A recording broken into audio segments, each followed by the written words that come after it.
জলমগ্ন কামপুৰৰ ন অঞ্চল কেইবা হেক্টৰ কৃষিভূমি পানীৰ তলত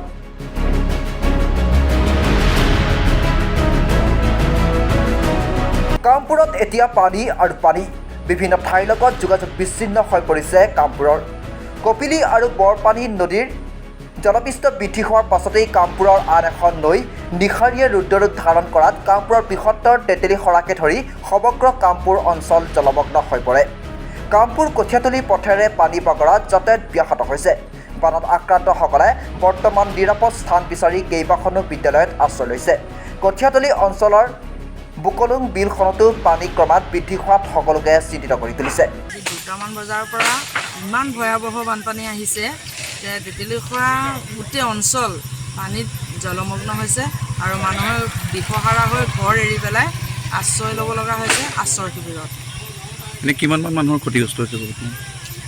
ক্ষতিগ্ৰস্ত তেতেলীখোৱা অঞ্চলত সম্পূৰ্ণ প্ৰায় মানুহৰে ক্ষতিগ্ৰস্ত হৈছে খেতি বাতিৰ পৰা নষ্ট হৈছে আৰু ঘৰ দুৱাৰটো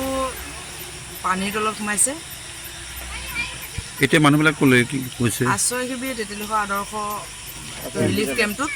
তাত আশ্ৰয় লৈছে মানুহে আৰু গৰু ছাগলীবিলাক গৰু ছাগলীবোৰ ৰাস্তাত বান্ধিব লগা হৈছে কিবা আহ্বান কৰিব আপুনি প্ৰশাসনলৈ প্ৰশাসনে মানুহখিনি সুৰক্ষাৰ কাৰণে ব্যৱস্থা কৰিব লাগে আৰু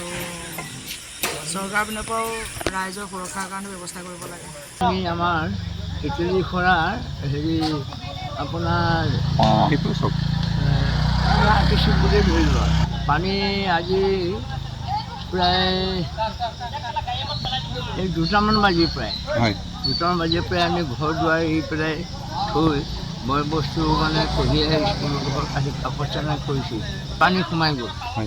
ঘৰত সোমাই গ'ল এতিয়া আমি ৰাস্তা পদূলিৰে গৰু ম'হ বান্ধি কৰি মানে এতিয়া আছোঁ বৰ্তমান এতিয়া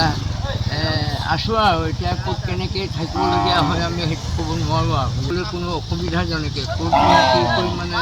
আমি জেগাই নোপোৱা হৈছোঁ গতিকে কি ক'ব দুখৰ কথা আমাৰ আদিছে বুলি প্ৰায়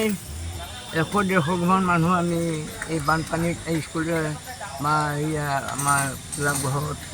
বা এনেকুৱা লাইব্ৰেৰীত হওক এনেকৈ ৰাস্তা পদূলি আমি থাকিবলগীয়া হৈছে কঠীয়াতলীৰ পৰা মুক্তি কাম লস্কৰ ৰিপৰ্ট আছাম ফ্ৰণ্ট